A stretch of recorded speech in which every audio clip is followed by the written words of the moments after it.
Fight Club. What's good, man? As always, make sure y'all check the description, timestamps, and links to all our social media will be there. Don't forget to follow Twitter, Instagram, and we will be coming out with a TikTok soon, so stay tuned for that one. So guys, we already know what happened last night. UFC 264, McGregor versus Poirier 3. Big night for the sport. Didn't go as planned, not quite as planned, but nevertheless, it was still something crazy, you know what I mean? So let's get right into it, man. First fight we want to talk about on the main card, obviously the card that opened it up, Sean O'Malley versus Kris Moutinho. What are your thoughts on that, bro? What do you think of Sean O'Malley's performance? What do you think of Moutinho's performance? So, okay, Sean O'Malley's performance, obviously he came out and did what we thought he was going to do, minus the knockout, obviously. Moutinho, crazy ass chin, bro. Titanium chin, Hall of Fame chin. No cap. Bro, like, his defense was eating shots with his chin. Defense was just catching the punches with his face. Bro, like, I don't, you remember that, Fairy Odd Parents, like that show? I remember there's a character with the Crimson Chin? The Crimson Chin, bro. No cap. But, yeah. Obviously, there was a finish, but like it was just a finish out of like, you know, like, yo, you're getting your ass whooped right now, let's get you out. Okay, yeah. So on that topic right there, controversial ending to the fight. Yeah. Let me ask you. Okay, well, I mean, I guess you kind of answered it, but I'm asking you anyway. What did you think about that finish? Do you think it was justified? Like, in a way, it is justified, but it's like, yo, you already went this long.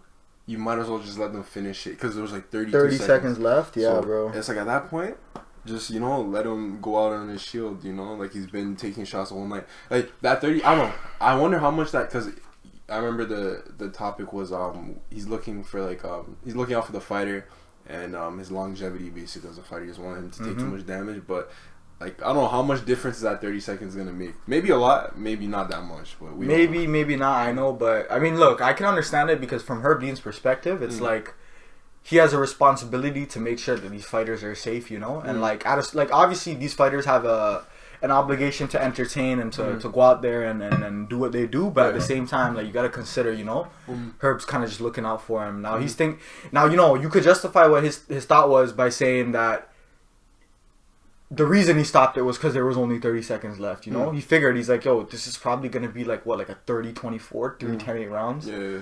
Like, why does it matter if I stop it 30 seconds early, you know? I'm just saving him from eating probably another 50 punches. Yeah, that's true. Very true. This guy, Sean O'Malley, the pace he was putting on him, bro. Yeah, very accurate. Like, every shot was I think at the point where they stopped him, he had like 230 significant strikes landed, bro.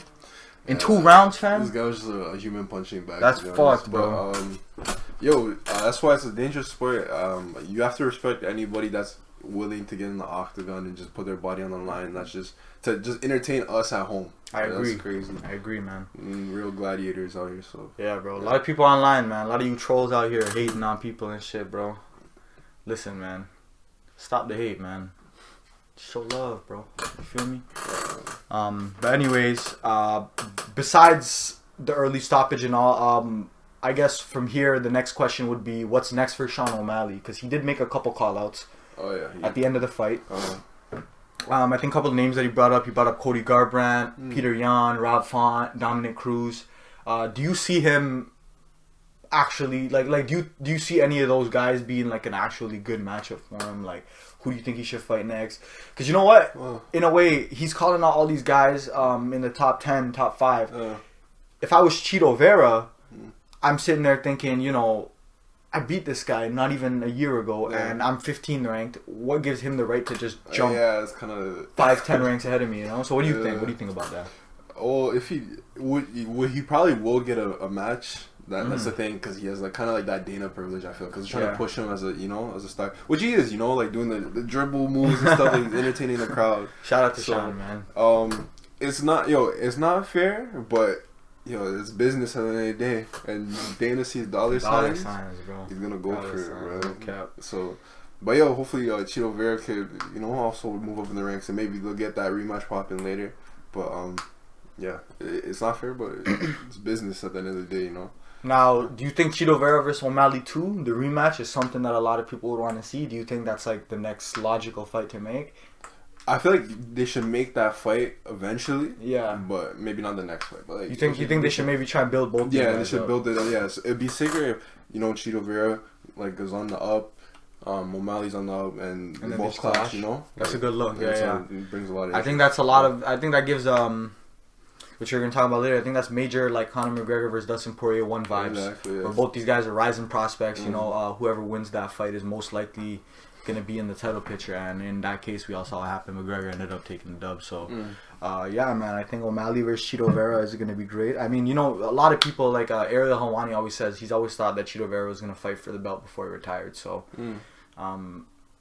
yeah, we'll see, bro. Both these guys are really talented. I think both those guys have bright futures, and I definitely think we're gonna see those guys face off in the future. I think it needs to happen. Yeah, for sure. Just for Sean O'Malley to right that wrong. And for Chito Vera to prove that it wasn't a fluke. So, we got to figure out which one it was. Any final thoughts before we move on to the next topic? Anything else you want to say? There's just one more, like 2 quick things I remember. Actually, no, I'll say one topic because it's about like Herb Dean. Okay. Basically, because people have mixed opinions on, like, I guess, that night. I guess his officiating, but we'll get to that later. But in terms of I guess that division, because now obviously I wonder how like the people like ranked above him are gonna react to that performance, because I feel like people are gonna be like, oh yo, you couldn't finish this guy and he's not even ranked. Debut. So I don't know, I just wonder how people are gonna take that, Yeah, I guess. I mean, listen, man, we all know Sean O'Malley has one punch knockout power. And he gave that kid like every shot he had, and he would not go down. I don't think anyone in that division would have done any different. Nah, I'm lying. I think Peter Yan probably would have knocked him out, but Peter Yan's Peter Yan, But yeah, I mean, look, man, a lot of the guys in that division who are gonna be talking shit about O'Malley wouldn't have been able to do better. So, it is what it is. But end of the day, he ended up with the win, and that's really all that matters. So he set himself up for a bigger fight his next time out, and hopefully, we see that. So, next fight on the card that I wanted to talk about. Greg Hardy versus Tuivasa. I think that's how you say his name, Tuivasa. The shoey guy. Won it all night long too. It's just so disgusting. I've had a couple friends that have attempted to party with Tai. By the way, that shit is gross, bro. That shit is nasty, bro. We're still in Corona times, and you're taking random people's shoes. Nah, bro. Anyway, what did you think of that fight, bro? I mean, it was obviously very short, but very action packed. And yeah, man, what are your thoughts on that fight, bro? What do you think? 2 big guys going at it, obviously willing to trade, so obviously it's gonna be fireworks, Like at the beginning of the fight, Hardy was like, "Yo, meet me in the center." We knew it was gonna be crazy. That fight, everyone knew that fight wasn't gonna last, Yeah, we all knew someone's gonna get slapped. It was just whoever slips up first. Like, we know what happened. So Hardy, is it Greg Hardy? Sorry, Greg Hardy. Greg Hardy caught him like with a good shot. Yeah, really good shot. Stumbles back. Greg Hardy's like, okay, I'm gonna go in for the finish. Boom! Like check left hook. A little bit.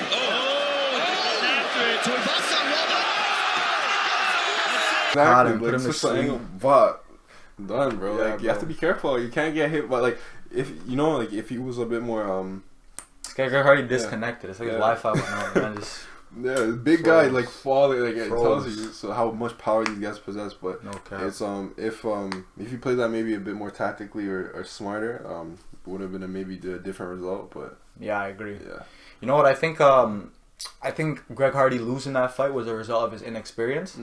For those of you guys who don't know, Greg Hardy was in the NFL for quite a while, for most of his life, like all his life actually. He's training for football, made the NFL. He caught a case, so he left, the sport and decided to transition over to MMA. And obviously, as you guys, for those who watched or have seen him fight, that the potential is there. Huge guy, crazy power, and he's not scared of action, bro. He's willing to learn. He loves to fight. He has fun doing it. He's very confident in himself. Now, I think last night, like I said, was a result of his inexperience, but at the same time, there are some positives you can take away from it. One, Greg Hardy was willing to exchange with a guy who I'm sure he knew was probably a better striker than he was, you know. And he's eating a lot of good leg kicks in the beginning. Didn't seem like it really bothered him. Another thing that I really noticed was that he's not scared of going in for the finish. Now, granted, he did end up, catching a counter and being slept. A lot of guys, prime example, Nate Diaz versus Leon Edwards. They smell blood, but they don't go in for the finish, And Greg Hardy has those instincts where he sees a guy's hurt and he'll go in for the finish. Now, did he get caught? Yeah, but let's be honest, it was quite... He just got caught. That's really just what it was, I mean, other than that one punch, if Tuivasa had not landed that, I mean, I think it would have been, Greg Hardy would have taken that win. But, we can always give the ifs and buts and all that, but we know what happened. But nevertheless, man, Greg Hardy, got to give a big shout out to him. Tai Tuivasa, a big shout out to him too, because he put on a really good performance and came back from a lot of damage. He had a lot of damage on him. He was wobbly. He was mad wobbly when Greg Hardy hit him, and he still ended up pulling out the win. So I guess that just goes to show, that that he could take a hit and dish it out too. So. In his Australian accent, he's like, "You want to bang with? I'm not a bloke you want to bang with. I'm not a bloke you want to bang with. I'm not the right guy to bang with. Pick another bloke." Hey man, I'm gonna have to say that to somebody, man. Somebody's talking too crazy to me. I'm like, hey, listen, bro, I'm not a bloke you want to bang with. For real, that's tough. Hey man, these Australian fighters are different, bro. Some of these guys are nice. All these Oceania mans, Volkanovski, Israel, Hooker, Whitaker, now this guy Tuivasa. Guys are different, man. I don't know what they're doing out there, but these guys know how to fight, man. So yeah, anything else you want to say on that fight? It wasn't really too long or anything. Yeah, pretty short fight. But yeah, so let's move on to the next topic. Next fight, a very anticipated fight for all the people who weren't tuned in just for Conor McGregor. I guess what would you call them? Casuals. For all the non-casuals, pretty big fight. Wonderboy versus Gilbert Burns. Now, the story of the fight going into it was Gilbert Burns is coming off a loss. Whereas Wonderboy to the champ, whereas Wonderboy is making like his final title run, right? Now a lot of people were saying, including myself, that if Wonderboy were to knock out Burns, I could see him being next in line to fight for the belt. Yeah. But obviously, after watching the fight, we know that's not what happened. So just give me your thoughts, bro, on the fight, how it played out, everything. Just let me know what you think, bro. So obviously, coming into the fight, Wonderboy came in as the favorite over Gilbert Burns, which I still don't understand. Yeah, I still don't understand. Which I don't know, was kind of surprising to me, or like because Gilbert Burns just came off a loss, obviously, to the champion Kamaru Usman, but it was a competitive fight, and like he had some moments in that fight. So we'll put the knockdown from the first round. I think technically, early land for Durinho with the right hand. And I don't know, like Wonderboy is obviously one of the best strikers in the UFC, I believe so. But yeah, like I don't know, like the last time he knocked someone out really. Like I think his age really showed. In that fight. Yeah, bro. Gilbert Burns is a top A-class jiu-jitsu specialist. Like this guy's still one of the best in the entire world. Exactly, and he showed his combination jiu-jitsu, wrestling, and just like he did exactly before the fight. We were talking about what we think he's gonna do, and he did exactly that. He controlled Wonderboy on the ground, landed some good shots on the ground too. Just control time. That was just like the big story because he wasn't necessarily winning on the feet. Yeah, but on the ground, there wasn't a lot of action going on the feet. Really, I don't think. I mean, Wonderboy got him with a couple good shots, but all in all, bro, I don't think there was. Like, these guys are just really doing a bunch of feints and keeping each other's distance. Yeah, bro. I think Wonderboy, like the thing about him is that what I noticed is he was waiting a lot for Gilbert Burns to try and enter, and then he was going to counter him. But Gilbert Burns wasn't really feeding into it, and when he did close the distance, he did a good job. Grabbing the legs, getting him against the fence, and hey man, for you guys that don't know, Wonderboy is not an easy guy to take down, bro. And Gilbert Burns did that shit like 2-3 times, 3 times I think it was. So not only is Gilbert Burns an underrated wrestler, but his strength is underrated, bro. Like Wonderboy knows how to defend takedowns. He'd use his legs, create a wide base, and Gilbert Burns would just pick him up, just pick him right off the ground, and just put him onto the floor, and then obviously he proceeded to take top control for quite a while.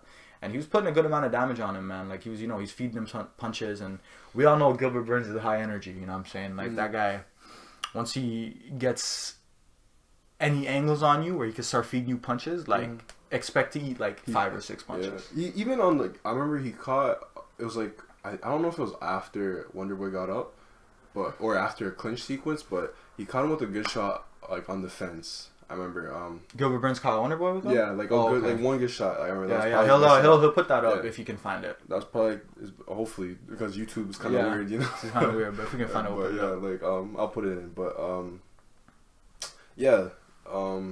no, you could just continue what you're saying. I mean, you know what? Before the fight, actually, earlier in the day, we were talking and we were saying, like, we had actually said this, man. We were saying that if we both saw Gilbert Burns winning that fight, to be fair. We both had him as our pick. And we were both saying that most likely the fight was going to be Gilbert Burns taking ground control and just kind of, working from the bottom and or from the top position while Wonderboy is on the bottom. And that's exactly what happened, man. And I think everyone who knows both these guys and knows how they fight and whatnot, I think everyone kind of expected that. Now, granted, you can't sleep on Burns on the feet because he does have that explosive one-punch knockout power. But Wonderboy's not an easy guy to clip, bro. You know what I'm saying? Wonderboy's not an easy guy to catch, especially not cleanly. Not in the head, not in the jaw. He does a very good job at gauging distance, and he also does a very good job of hitting and not getting hit. You know what I'm saying? So this is about as dominant as a performance against Wonderboy as you're ever going to see. I think, I think if, like, at the end of the fight, especially if you just saw both of these guys, Burns looked fresh, bro. Burns looks like he could fight again, like, next week. You know what I'm saying? And he probably will fight in, like a month or two. Like, that's just how he is. But Wonderboy kind of looks like he... I hate to say it, but I feel like it's time for Wonderboy to really stop trying to chase the belt and just go for legacy fights now. Just try and get paid as much as he can. Just try and fight whoever he thinks he needs to fight, whatever the case may be. But I just don't see him fighting for the belt again, bro. I saw him embedded. He's not necessarily, like, his goal is just to become, like, he said, I'm trying to become the best mixed martial artist I can, and then with that, the belt will, like, come, But he's not necessarily. But he's 38, bro. I guess. He's 38, and how many times a year do you really fight, And for him at this point, to get to the belt, I'd assume he needs to fight at least 3 more times. That's another 1 or 2 years, 1.5 years. Like, I mean, I don't know, bro. I can't imagine a world in which Wonderboy fights Usman for the belt. Not anymore. Yeah. I guess we'll see. Anything else you want to say on that? Not just to wrap it up, just a story. I feel like Gilbert Burns, before obviously even the Kamaru fight, he was in his bag. Clearly still in his bag. It just goes to show there's levels to this shit, bro. And yeah, he was still in his bag, came out, dominated, and shouts out to both the guys. Yeah, man, shout out to both those guys. Hell of a fight. Alright, so now we're gonna be talking about obviously the main event, McGregor vs. Poirier 3, what you guys are all here for.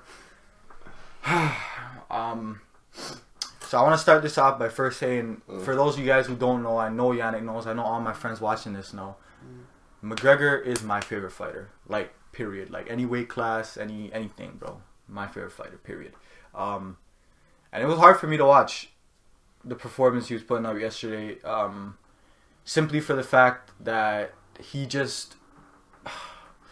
It just feels like all these other guys have gotten better while he's kind of just stayed the same, Yeah, bro. And watching him fight, at the time, I was, I thought he was doing well. Like, in the beginning, he's landing a good amount of leg kicks.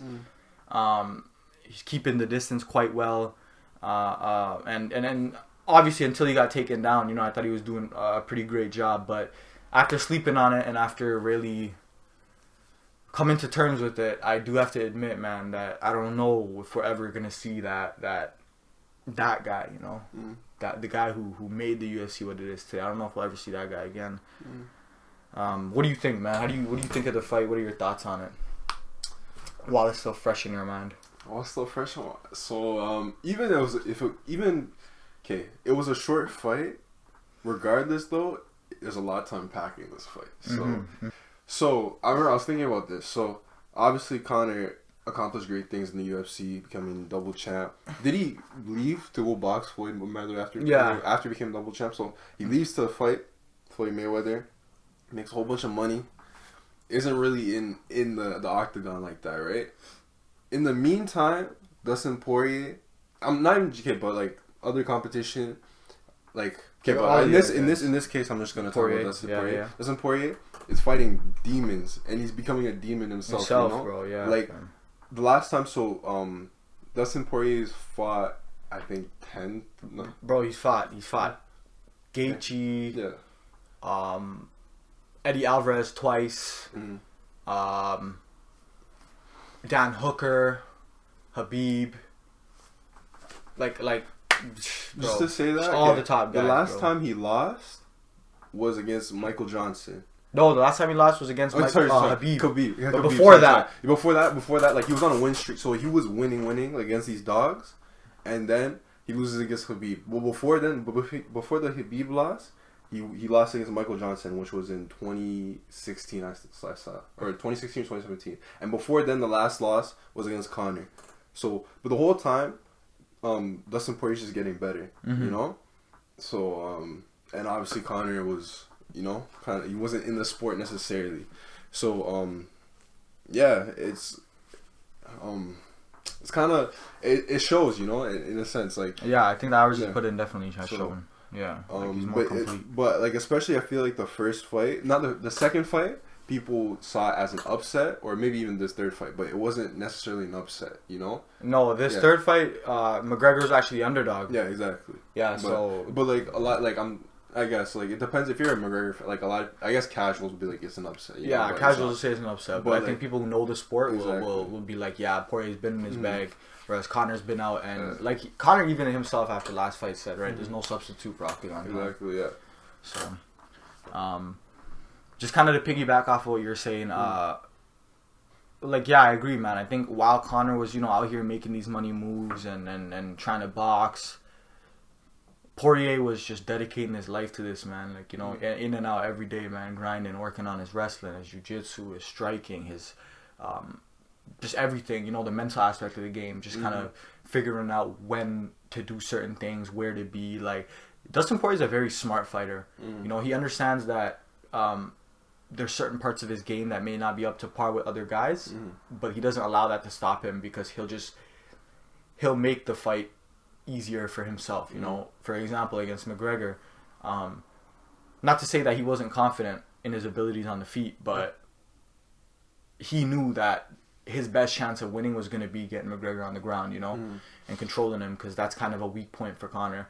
And he did a great job at it, bro. I think, you know, if you guys were watching, he's feeding him elbows. And two judges scored it at 10-8, and I have to say I agree. Purely for the fact that it wasn't the exchange it wasn't the first exchange where he was giving him elbows. It was the exchange after Conor snapped his ankle, where there was a couple seconds left in the round where I thought Herbie was going to stop it, but he let it ride out to the end, you know. So what I give a 10-8 to is when I feel like the fight could have been stopped, and I feel like the fight could have been stopped right there. Now, let's talk about the supposed check.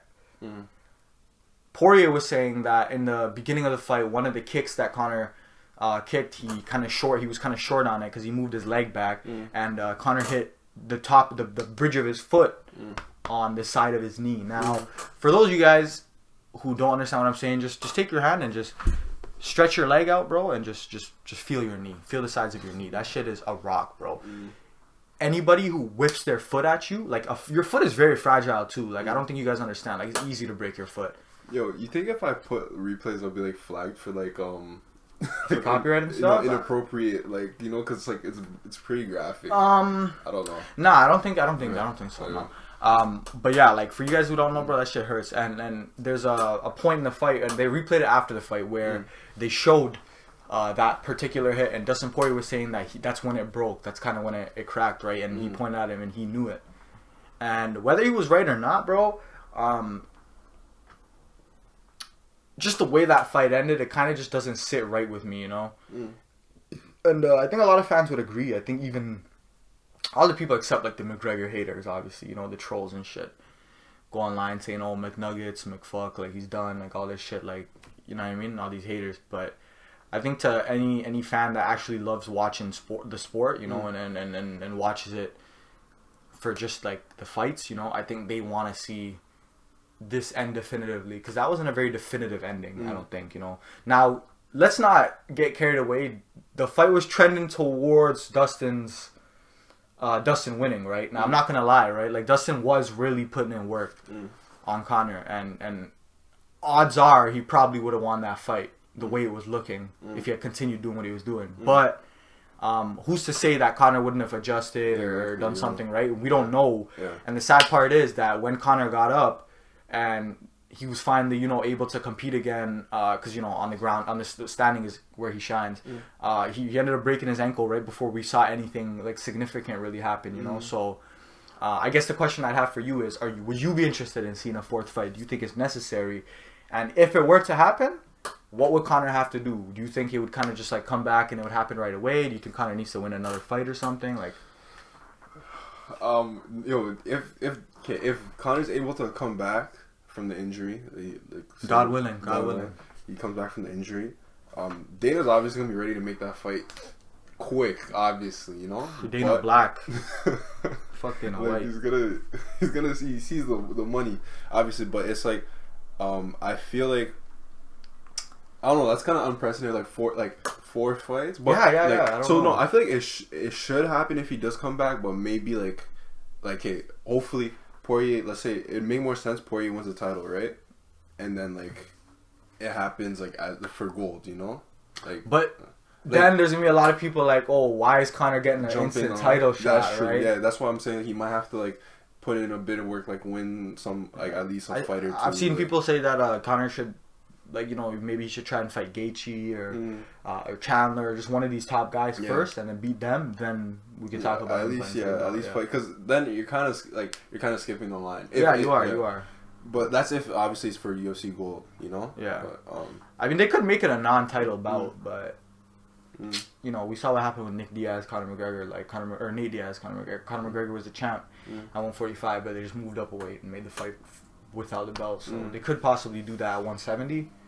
I could see that happening. Dustin Poirier, Conor McGregor before at 170, but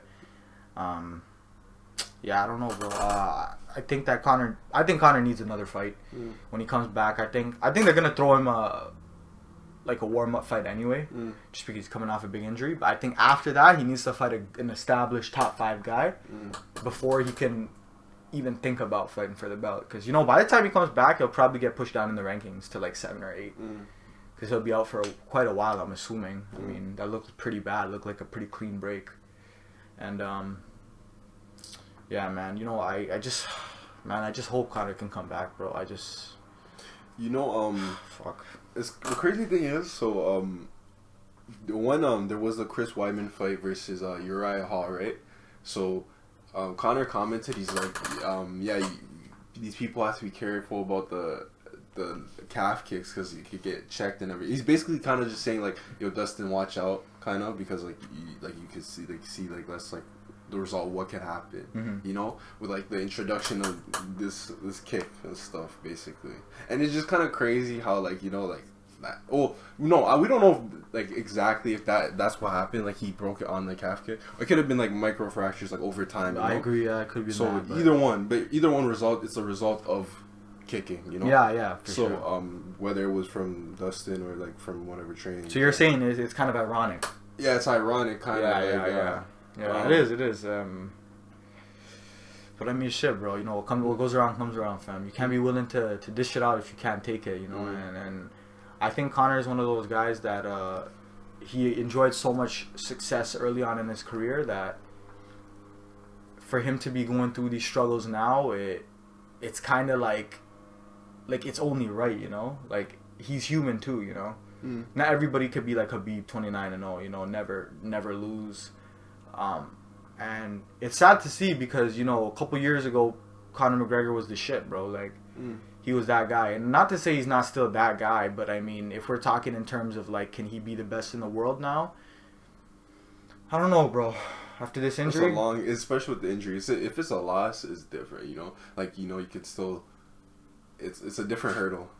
Yeah, bro, I agree, fam. I think that that with this injury, it's definitely gonna delay him coming back for quite a while, probably. Like, I don't think we're gonna see Conor fight for like at least a year. Yeah, because I don't even know how, like, what's the recovery time? Like, the recovery time, just the recovery time, I don't even know how long it is. And apparently he went through surgery this morning, so there's not really any updates out on that. I don't think so. I could check real quick, but I don't think they've come out and said anything too much about, like, time spans or anything like that. I mean, hopefully, he can come back sooner rather than later, and hopefully he can still, fight at a high level, but I mean, it's tough, man. It's tough, yeah, I don't see anything. Calling back to the actual fight. Yeah, I was kind of just, I was not shocked, but I was kind of confused of why, okay, there was a guillotine attempt, obviously. Oh, right? I know what you're talking about. But especially, so there was a first guillotine attempt. It wasn't completely in, and obviously the Poirier was able to get out, and he said he allowed Conor to squeeze to kind of tire him out, but especially the second guillotine attempt didn't make no sense to me. It was like, I think that was just like a desperation kind of thing. You know? I think anyone who throws a guillotine, that's usually out of desperation, fam. Like, because if we're being real, there's a lot better submissions than guillotines, right? More effective submissions where it's much more difficult to get out. I think the only time people really go for guillotines is when they feel like, I'm about to get taken down. Maybe I can bail myself out, you know? And funny enough, like, this is evident if you watch Dustin versus Khabib. Like, Dustin tried the same thing, and that's kind of how he lost, because Khabib allowed him to tire himself out, right? So, shout out to Dustin, because he's kind of he's learning from his losses, bro. He's learning from his L's, He's seen what happened in his fight with Khabib, and he said, you know what, I could kind of do the same thing. And shout out to him, because that was a very high level, high IQ play. You know what I'm saying? And he put himself on an angle where it was kind of impossible for him to get finished, because Conor couldn't wrap his legs up. If Conor had maybe even secured one leg, I think he possibly could have submitted him, but it's tough, man. Guillotine, I don't know. Finishing a guillotine is not easy. It's not, bro. The last person I seen get a guillotine was Davison Figueiredo. You know what I'm saying? Yeah. So, no, Davidson Figueiredo. I thought you were talking about. No, Davison Figueiredo. Before he fought Moreno. Yeah, sorry. Moreno was a rear naked, right? Yeah. But yeah, bro, it was tough. That second attempt you were talking about, especially, I think he kind of just threw that because he was tired and he didn't really know where to go. And obviously, you saw where it ended up leaving him. He's on the bottom taking mad elbows. So unfortunate. But anything else you want to say on that? Like the fight itself. The McGregor, Poirier, anything about that? Do you wanna avoid talking about, I guess, like the trash talking stuff, or you wanna talk about? Nah, you can talk about it, bro. Why not? I guess no. There's a mix. I guess the MMA community versus, I feel like the MMA community versus, I guess, Conor fan. Like, okay, there's different views. Like, a lot of people are like, kind of. I guess they're like, it's karma. A lot of people are taking that stance. And obviously a lot of people are saying like, they felt like Dustin was celebrating Conor getting hurt and stuff. Yeah. And I guess which stance do you take? What do you think about all that stuff? Like all the trash talk and how like the bad blood and everything. Like I said, bro, like if you're gonna dish it out, you have to be willing to take it. So I mean, I'm not going to sit here and say, Dustin's a piece of shit. Like, nah, bro. Conor was talking that talk too, bro. Do you want me to tell you I'm going to kill him? He's going out on a stretcher into a box. Do you want me to tell you that? You're only a little bitch. Your wife is your husband. You know what I'm saying? And Dustin ended up on the winning end, and he has every right to talk that talk after that, right? Now, given that it was a strange ending, it's not Dustin's fault, Dustin did what he was supposed to do. So for him to behave the way he did, I don't think it's unjustified completely. I think anyone in his position would have probably done the same thing. Okay. So yeah, bro, I'm a McGregor fan, but I'm not like I guess a dick rider. You know what I'm saying? I'm realistic about it. Like, I understand. because I don't know, not everybody watching necessarily knows exactly. Like, okay, a background, a small background, a brief background to what we're talking about. Basically, is so McGregor basically was talking about Poirier's wife in a DM, basically that was sent, and saying like, "Oh, your wife wants my dick. This, that." Jeez. Your wife is in me DMs, hey baby. Hit me back up, I'll chat you later on. We'll be at the after party, the Win nightclub, baby. You looking bitch, you little. And being like, "Oh, I'm willing to put you on a stretcher. You're gonna die in the octagon. I'm gonna kill you." Mm-hmm. And Poirier was like, "Yo, whatever. When it comes to trash talk, there's no holds barred, but you don't tell people. You're not gonna say. You don't say, oh, we're gonna kill him. It's just that."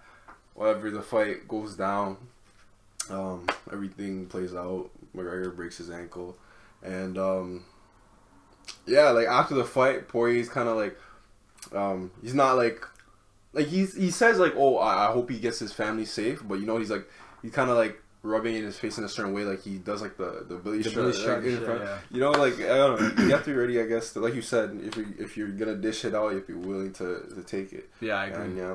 But yo, Conor McGregor still talking Gaza at the end, bro. Yeah, I mean, yo, one thing I'll admit is, yo, he knows how to he knows how to build anticipation for fights. So, if we do see Dustin Poirier versus Conor McGregor 4 in the future, I'm hesitant to say that it would play out any differently than we saw it before, but I mean, who knows what the future holds, man. Exactly, yeah. So we'll just have to see, but hopefully, you know, end of the day, Conor McGregor can come back and heal up and, you know, still fight at a world-class level, because the sport is better when Conor McGregor is fighting. So yeah, for sure. Yeah. Anything else you want to say before we end this off? Not much? No? I got big really. Alright, cool. Alright, guys. Fight Club, thanks for joining us for this episode. And, yeah, man, like I said before, don't forget, links in the description to all our social medias. Timestamps are also below. Do not forget to like, comment, and subscribe. And, yeah, man, new content, a new podcast, all that stuff coming soon. And, again, thank you for all your guys' support. Yeah, man. Fight Club. Yeah. I had 200 for lunch. Last night I fought on the cunt.